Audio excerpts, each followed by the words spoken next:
Welcome to the Employee to Boss podcast, a podcast for everyone with an entrepreneurial spirit. I am joined by successful guests in all different industries and stages of business who will share what their experience was like transitioning from employee to boss. This is a resource for you if you're wanting to start a business, go all in on your side hustle, get to the next level in your thriving business, or just hear what it's like taking the leap to becoming your own boss. I'm your host, Haley Hayhurst, the owner of Espresso Podcast Production, a full-service podcast production agency specializing in editing, marketing, and strategy. Let's dive into today's topic. Hey, Samantha, thank you so much for joining me on the Employee to Boss podcast. I am really excited to get into this topic with you today. Hi, Haley. Thank you so much for having me. I'm so excited to be here. Of course. So I have never talked to a clothing brand designer, much less a children's clothing brand designer on the podcast before. So I think we're going to have a really fun conversation about how you came to starting this business, and then also just advice for the audience. So why don't you start off by telling us more about who you are and what your brand Motette is? Absolutely. So I'm Samantha Gold. I'm the CEO and founder of Motette, which is an elevated brand for kids. And we have primarily sleepwear, but then some daytime options as well. And all of our pieces are made in buttery soft bamboo fabric that's gentle on sensitive skin and also eczema friendly. If there's any listeners or moms out there with kids with skin issues, it's wonderful for that.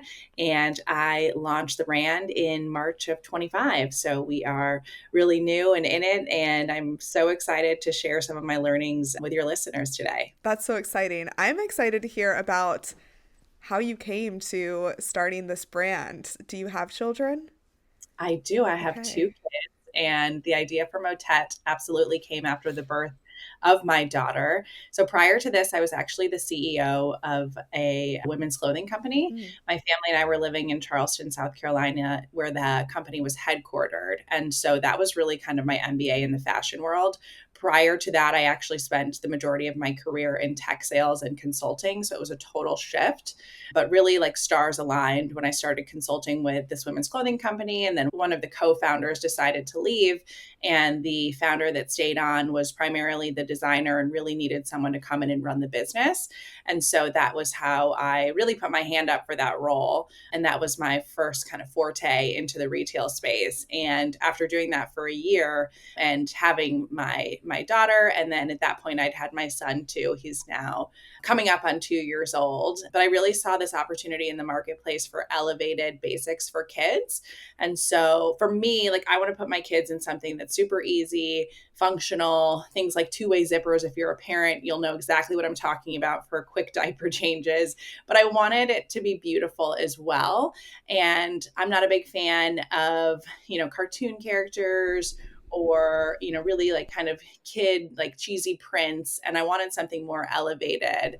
And so I took my passion for interior design and just design in general and kind of brought that to the kids space. So you'll see if you go to my website, shopmotette.com, many of my prints are interior design inspired. So you might see them typically on curtains or, throw pillows, but I love those kind of timeless classic prints for kids as well.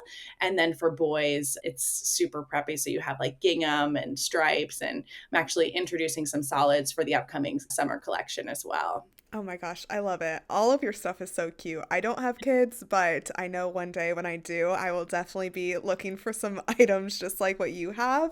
Because yeah, you're right. There are so many like Disney themed and stuff like that. And they're cute, but I mean, looking at your background and like how you dress, it makes sense of why you'd want an elevated brand for your children as well.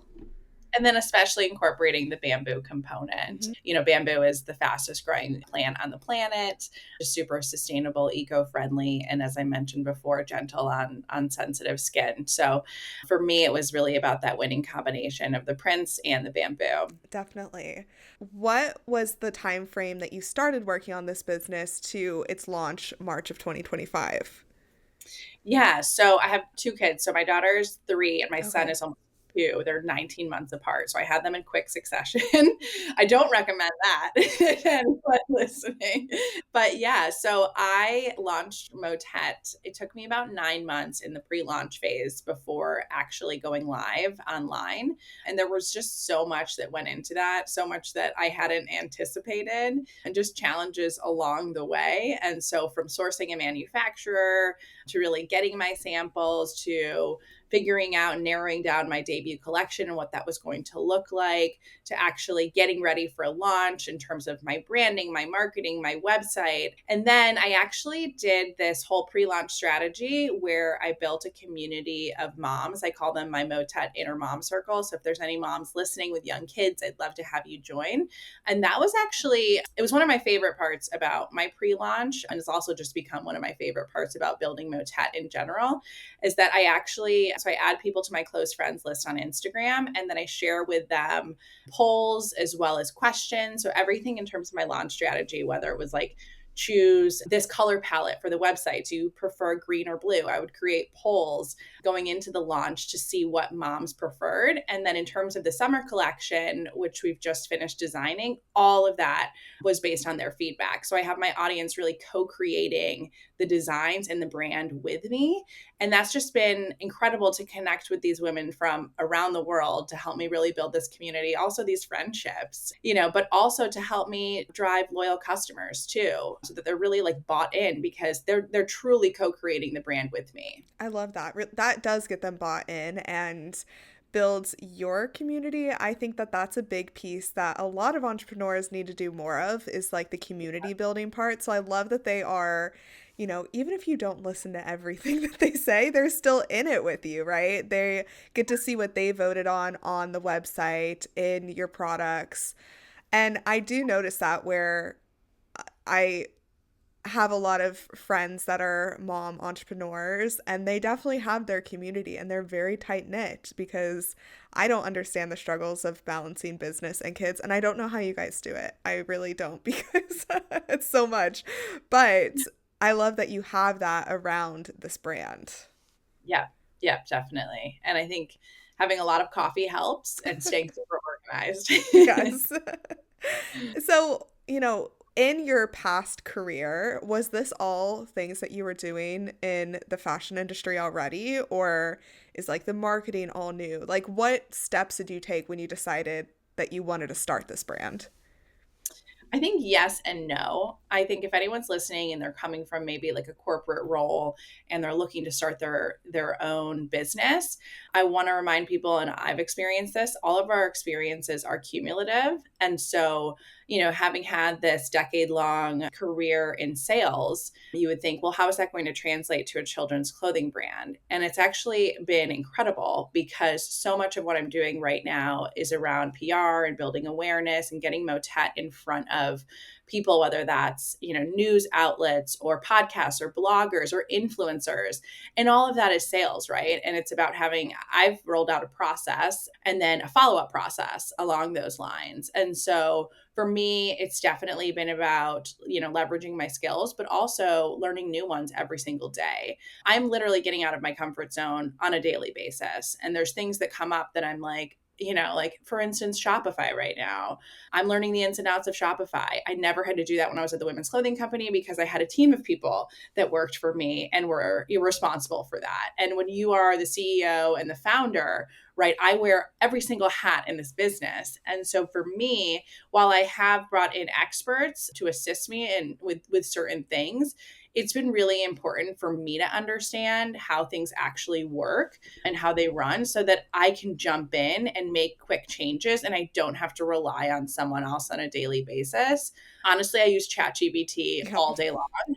Like, it's my go-to instead of Google, and it's so helpful with every single question that I have. I mean, there's little things like, from a manufacturing perspective, with my bulk order, my factory reached out and said, is this okay for the carton mark? I'm like, what is a carton mark? That's the mark that's on your shipping box to go through customs. I'm like, thank you, ChatGPT. And yes, that looks great. So there's just so many things that I'm learning on the fly that I definitely didn't know going into this. And I think you don't have to have all the answers. You just have to be curious and, willing to put in the work.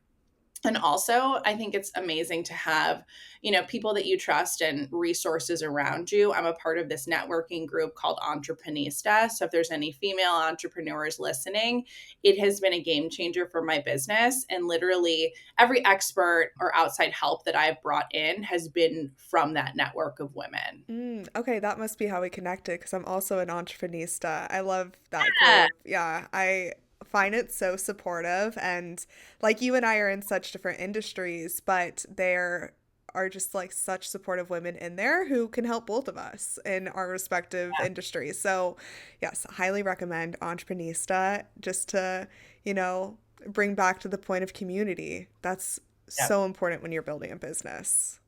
And I think everyone in there is just so willing to help. Even Steph, the founder, Hmm. she's made introductions for me. Carlin Bushman, who also is the co host of the Startups and Stilettos podcast, is actually my business coach. And I met her through Entreprenista. Cool.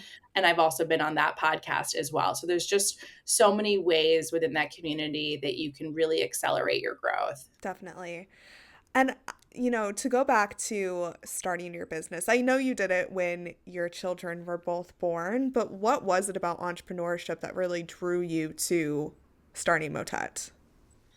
I think in my heart, like I've always wanted to do this. I've always been someone who loves to create things. And I think having spent most of my career in the business world, being able to combine my two passions for both business as well as creativity is really why Motet was born. And then also, to be completely honest, I'm kind of a control freak. And so, when I was the CEO of the women's clothing company, ultimately at the end of the day, I wasn't the founder. And so, the decisions didn't rest on me. Like I didn't have the final call.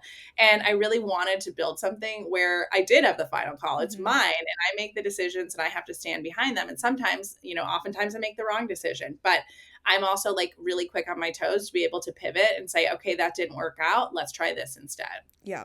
That also probably helps you build trust with your audience too, just like you have this inner circle, but also women who aren't in that or parents who aren't in that, they can still look at your brand and trust you just from the online presence you're creating and the great products. So, trust is a big part of any business, but I think especially for something that you're putting on your child, it probably Yeah. is even more. So, can you talk to us about that aspect? Yeah, absolutely. I think as you mentioned, I think like trust is the number one thing for parents. We care so much about our kids, right? There's really nothing that comes before that. And so building that trust with moms in particular has been crucial. And I think I've done that really as part of the Motet, inner circle that I've created in terms of that community, but then also asking them for, their ideas when it comes to certain details, things that you might not think about, especially if you don't have kids. But I have these fold over cuffs, for instance, on the feet and the hands, right? And so when you have a newborn baby, they can scratch their face easily. And so having this added function where basically the sleeve can fold over and so it protects them at night, right? Like that brings a level of trust and comfort to moms. And Hmm. that idea came from a mom in the community. And so for me, it's like truly about listening to their feedback. It's not like I don't have a marketing person that's responding to them. Like it's truly coming from me when they DM the brand. And I think that's been really special. Things like remembering and asking questions, whether it's like their child's name, or I had someone in my inner circle who told me she was pregnant and finding out the gender of her baby. And Aw. so I put a reminder in my calendar to reach out and ask if she'd gotten, the gender test results back. And so I think it's little things like that where you're building these one-on-one connections with people in your community that build trust over time and really help to create something amazing. I love that. Those personal touches definitely make all the difference, especially Yes. when you are starting. And then, even as you continue, it's easy to kind of fall away from that because there's so many fires that pop up in business, right? But coming back to, even if it is putting reminders in your calendar to go reach back out to someone, like that's a great tip right there. I think all of us can do that with our clients or leads or whatever it might be. Absolutely. And I think going back to the organization piece, like I am someone who's so organized. I have a notes, my notes app is basically what I live off. And so like on a weekly basis and then on a daily basis, I break down exactly what I want to accomplish that day or week. And I Mhm. hold myself to that. Because if I don't write things down, it's just all over the place and I'm going to miss things and they're going to fall through the cracks. Yeah, I could definitely see that coming up, especially with a product-based business. And you are starting this US based business while you are out of the country. You're in Sydney. How'd that come to be? Yes. So I actually lived here before when I was 20, from when I was Okay. 20 to 26. So I came here to study abroad and didn't leave for 6 years. So graduated from college here and started my career in tech at Salesforce. And then fast forward, I'm actually 36 now and have, a husband and 2 kids. And basically about a year ago, my husband was looking at other job opportunities and I connected him with some of my former colleagues. And one of them was like, we don't have any opportunities in Charleston, but what about Sydney? And so that kind of planted the seed and we basically made it happen. He was able to transfer internally with his current employer. They sponsored our whole family to live in the country.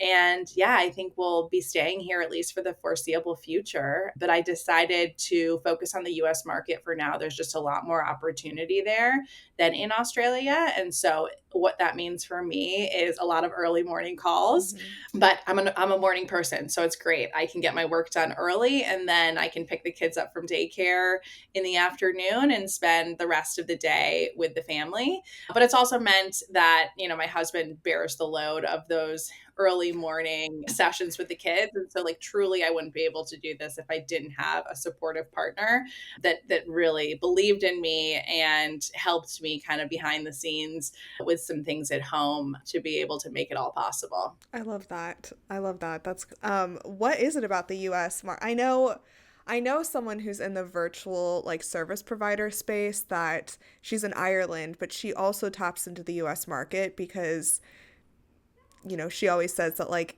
US pays more, there's more growth here than she has in Ireland, which I don't know. I have clients that are like virtual and out of the country, but my audience has always been like the US based market. So, Yeah. what is it about products that really drew you back to this market?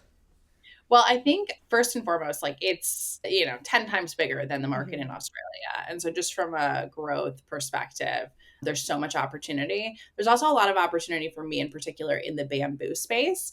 It's interesting. Usually Australia is behind when it comes to trends, but when it comes to bamboo, they're actually ahead of the US. And so I think there's just a lot of opportunity in the bamboo children's clothing market within the United States. Also just they're not really being a prominent figure in the elevated print space for bamboo. And so for me, that is ultimately what drove my decision. I did think about launching in both countries to start, but then I'm so grateful that I had, for me, like I can be impulsive, I can want to do everything right away, but having extra guidance to say, Sam, slow down.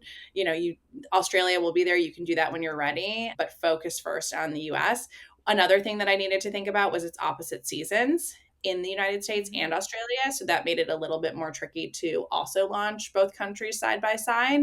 Most of my items are pretty seasonless, but again, with shipping, I would have had to get a warehouse here as well as the United States, and that just creates way more complexity from an inventory perspective.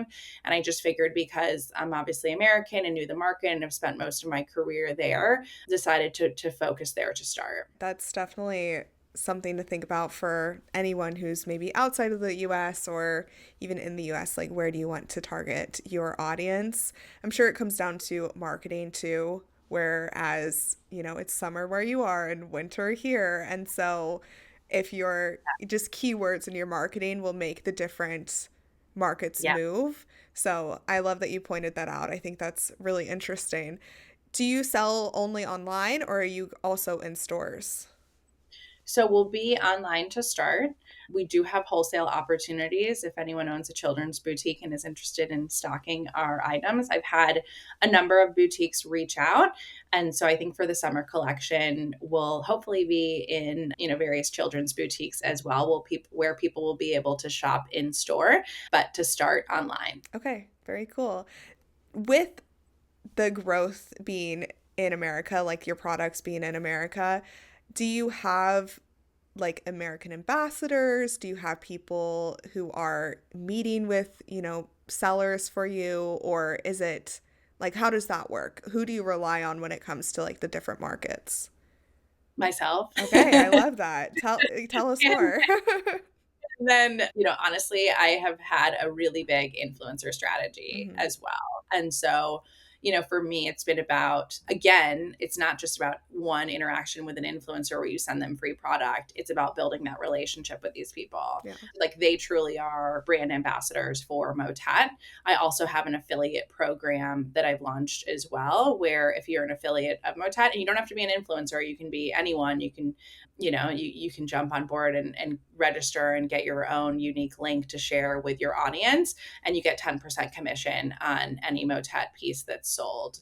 And so that's been great in terms of getting myself noticed on things like blogs. A lot of those blogs are media outlets. They won't actually post about you or write a story about you unless you have some sort of affiliate program or link. So they do get commission on any sale that's referred from their platform. But that's been my big push is influencers as well as a PR strategy. Very cool. Okay, I love the different ways that you're making this work. So I'm really excited to see the growth that you have over the next year and beyond. I love Thank that you you. have such like a, I don't know, passion for this. It definitely comes through in not only your products, but how you talk about it too. So I see how you can totally have these virtual relationships where people are like dying to get stuff in their store after they meet with you. I appreciate that. Yeah, of course. So, is there anything else you want to touch on before we get into your action steps for the week? No, I would just say, come and follow along at Shop Motette on Instagram. That's Mottette. And then our website is shopmotette.com.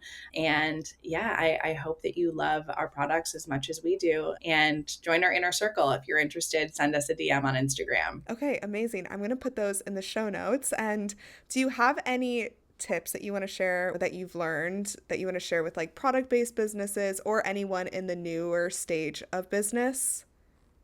One tip that I would love to share if you're a product based business looking for a manufacturer, check out the site importyeti.com. It tracks all of the imports into the United States. And so if you're having a hard time finding a manufacturer, that can be a good place to go and source one. So you can pick, some of your favorite brands, do a search on Import Yeti, and hopefully identify who's manufacturing their products overseas and then source the contact information. So that was like a tidbit that someone gave to me that ultimately led to me finding my manufacturer. It was like gold. And so if anyone's listening, check that out. And I would just say, some advice is like, you're so much more capable than you think you are. For me, there's so much that I didn't know going into this. I'm amazed by how much I've just learned and grown personally and professionally over the last year. It's just incredible. And so I think and I need to remind myself of this, like taking time to pause and reflect on everything that we've accomplished. I can be so focused on like what's the next goalpost and it's constantly moving, but taking time to like celebrate the wins and everything that we've accomplished along the way. Yeah. And I'm grateful to have joined today. And, if someone's listening, I would love to always connect with people. And so feel free to reach out. If you do have any questions, I'm an open book. So would love to connect with any of your listeners. Okay. One other question before we get into your action steps. There are a lot of children's pajama brands out there. And as you mentioned, like you wanted one that was stylish, elevated, would work for you and your children. What advice do you have for anyone who wants to start something that like, pajamas have been around forever. And so what advice do you have for anyone who wants to start a brand that might be in a more saturated space when it comes to like standing out like you have? I would just say, like, think about your unique, selling Mm-hmm. points and make sure that it is differentiated. Also, like, none of these companies and brands like have you, right? And so that could be you. and truly like give it your all. I know that like whether or not Motette is successful, that I have poured my heart and soul into this company and like truly have given it my all. And for me, that's meant also being, you know, the face of the brand. And so I would say if anyone's listening, like, are you going to look back and have regrets that you didn't do something? Or, you know, are you going to be so proud of the fact that you did? Like, regardless of whether, you know, it makes it or not, I guarantee, you know, you will learn, you will grow, you will be a role model to those around you, and it will be so worth it. I love that advice. I think that's a great spot to kind of wrap up the episode with that, because yes, you are what makes your brand you. And then also, if you're passionate about it, other people will be as well. So just go for it. I love that. Okay, so every week I wrap up the episode by asking my guests to share 3 action steps for the audience to take based on the conversation. So the reason I ask this is because, as you know, there are so many podcast episodes out there. There's so many audiobooks, so many webinars you can watch. And I really just want my audience to take action from this conversation. So what 3 things do you want to challenge the audience with this week? I would say they're all kind of in the same mindset, where it's, you know, if there's one thing that you've been putting off, you know, do it this week. Mm-hmm. Get outside of your comfort zone, challenge yourself, and, you know, have courage over fear. I think oftentimes fear can really hold us back, but lean into that, embrace it. And I guarantee you're going to come out ahead and learn something from it. I love those. Thank you so much for joining me, Samantha. I have loved this conversation. And like I said, I'm excited to continue to see your growth. And yeah, I think that the audience will learn a lot from this. Thank you, Haley. I loved being here in our conversation today. Thank you for listening to the Employee to Boss podcast. If you made it to the end of this episode, I hope that you implement the actionable steps from this week's experts so you can get started with your business today. Please rate, review, and subscribe to the Employee to Boss podcast on Apple Podcasts, Spotify, YouTube, or wherever you listen to your podcasts. It helps more than you could ever imagine. Remember, a little progress each day leads to big results. We come out with a new episode every Tuesday. To access our show notes, transcripts, and courses, please check out espressopodcastproduction.com.